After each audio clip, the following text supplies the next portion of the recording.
Welcome back. We are talking to Gabriel's grandmother about his family. Let's ask about Gabriel's mother, apparently named Margaret Templeton Knight. Tell me about my mother. Your mother was Margaret Templeton when your father met her. She came from a very wealthy Creole family in New Orleans. She was beautiful and reckless. She was madly in love with your father, of course, but I also think she liked defying her family. Since you're so interested in family history these days, why don't you go by St. Louis Cemetery No. 1 and visit the family tomb? It would be a sweet gesture. Maybe I will. And we got points for that. Tell me about my mother. Your mother's family refused to give her money after the marriage. All she had left was a modest trust fund from her great-aunt, who happened to like Philip. The remainder of your mother's trust fund became yours when she died. That's what you used to open your bookshop. I assume Gabriel knew that. It's not like, hey, I don't know where this money comes from. Let's open a bookshop with it. Tell me about my mother. The Templetons are all gone now. Every last one of them. They never wanted anything to do with us, of course. What a waste. Tell me about my mother. I don't know what else to tell you, dear. You know, you get prettier every time I see you. Oh, you. Have you baked any of your incredible molasses pies lately? No, dear. But you let me know when you want some, and I'll whip up half a dozen. Molasses pies? That sounds unappetizing. I guess there's not really any molasses in there. You've lost weight. Are you courting a new man? Oh, Gabriel, don't be silly. You know there'll never be anyone but your granddad for me. He's been dead a long time.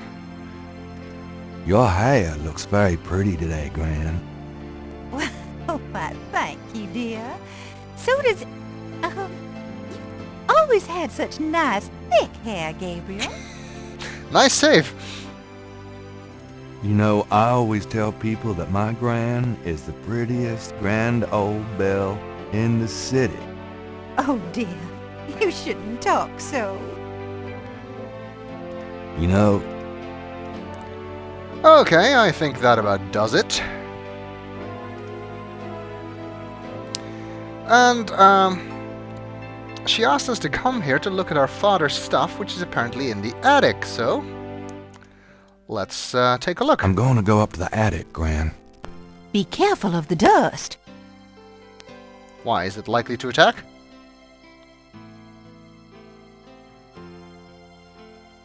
It's kind of messy in here. Grandma's attic is a storehouse of forgotten treasures and useless junk. Christmas lights. Gabriel has seen these ornaments every year at Christmas for as long as he can remember. It's a lady's hat from the 1920s. from Gran's Virginia Woolf period. Tennis racket, I think. That tennis racket probably hasn't served a ball since the 40s.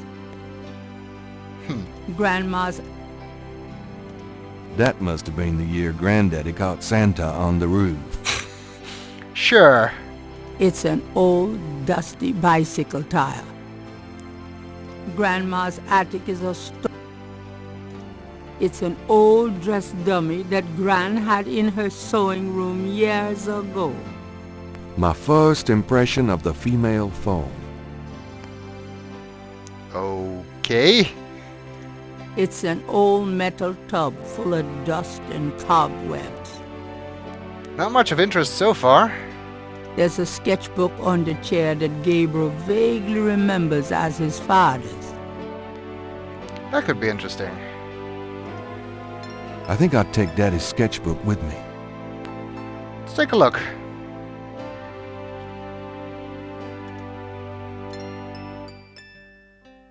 Yikes.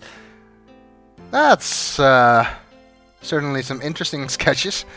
Images haunt the pages of Philip Knight's sketchbook. The way they must have haunted his mind.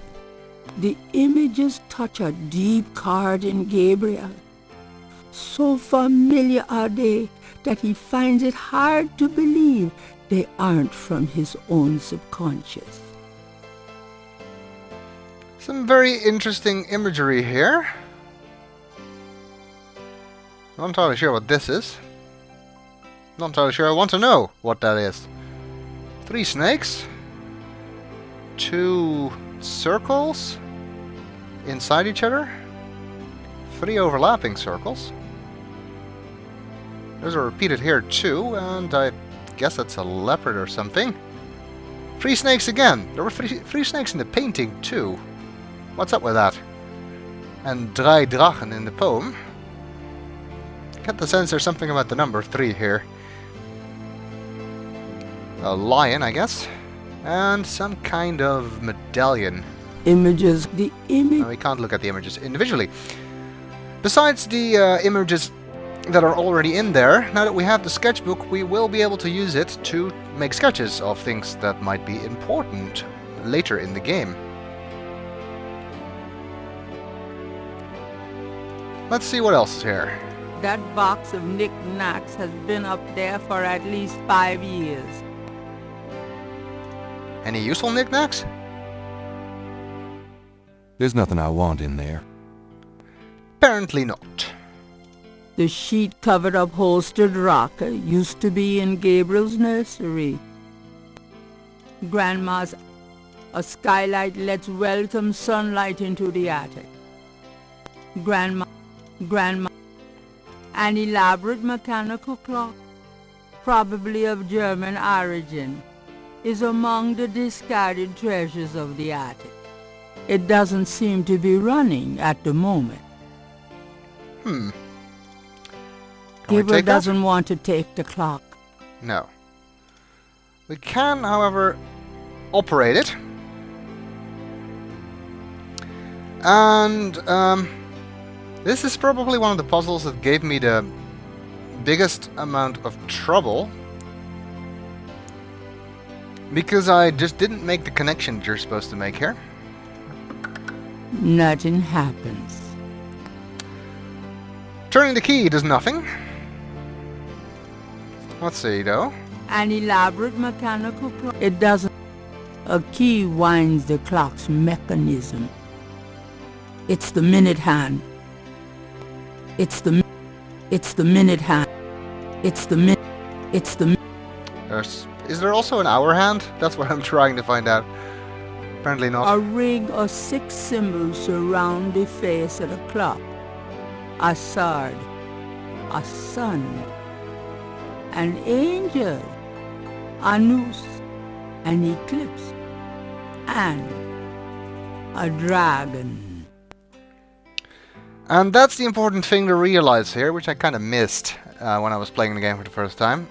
That this is a dragon. You see, you can actually move the symbols around the clock. And since dragons appear to be important, let's put those at the top. The thing is that what you need to realize here is that this clock likely belonged to our grandfather, just like the book in our shop. And that book had a poem in it named Drei Drachen, 3 dragons. So, dragons and 3 are the key elements to this puzzle here. So, you need to set the clock to 3 o'clock and put the dragons at the top. And that will hopefully do the trick. Granddaddy, you old fox. That is probably one of the biggest leaps of logic you have to make in this game. It's not too bad, but I certainly missed it the first time around. Particularly because I don't think I actually used the look icon on the ring of symbols and didn't realize that it was supposed to be a dragon. Because it certainly doesn't look like one. I guess you can sort of see it, but I don't know. There's something in the clock, though. The photo, probably at least 50 years old, shows two young men standing with an older man outside a castle. I wonder who they are. Good question. Take the photo. I guess his grandfather and two other men. Where the hell is this castle? The old photographs show Gabriel's grandfather with two other men that Gabriel has not identified. There's also something underneath the photograph. It's an old letter on fancy paper. Let's see. Can we read the letter? The letter is written in German, but Gabriel determines what he can about it. It was sent from a place called Schloss Ritter in Rittersberg, West Germany. The letter is addressed to mein Sohn Heinz and signed Wilhelm Ritter. One of the recurring words strewn throughout the letter is the word Schattenjäger. The only thing that Gabriel can decipher about the letter is a sense of urgency in the handwriting and in the heavy use of quill-tipped bold strokes and underlining. Wait a second. Didn't a German fellow by the name of Wolfgang Ritter not try to call us? And isn't Ritter actually the German for knight? This is interesting. I wonder if the knights were once the Ritters. Maybe we should ask grandmother about that. Can I read the photograph? The back of the photo has the following written on it. Schloss Ritter, 1925. Schloss Ritter. So, Castle Ritter, apparently. So I guess this was taken in Germany then. And the word Schattenjäger, actually my German is not all that great. And because of what the Dutch word Schatten means compared to what the German word Schatten actually means, I had a wrong impression of what Schattenjäger was supposed to mean until the game actually explained it.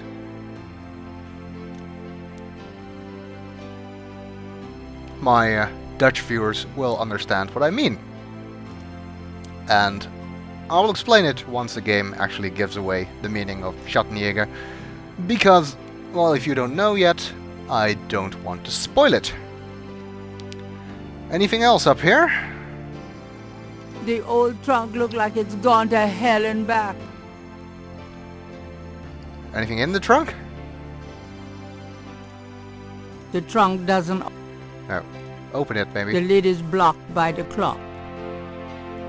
Well, we can move the clock. Guess this is why we have all these different icons. Is there anything in it? The trunk contains some old clothes, including a pair of leather shorts. Aren't those called lederhosen? Indeed they are. Serious hiking boots. More of Harrison Knight German book. Just what I need. And a bundle of letters. Love letters between Harrison and Rebecca. Ooh. I don't think there's anything in that trunk that would interest anybody but my gran. And that was really worth then making us go through the trouble of moving the clock. Oh well, let's close the trunk. And, because I like being neat, move the clock back. Oh wait, that's the wrong icon. There we go. Grandma, the old velvet curtains hung in the parlor before Gran lightened up the place. The brass bed frame is from God knows where. Well, I think that about covers the attic, and we'll see if our grandmother knows anything about Heinz Ritter in the next video.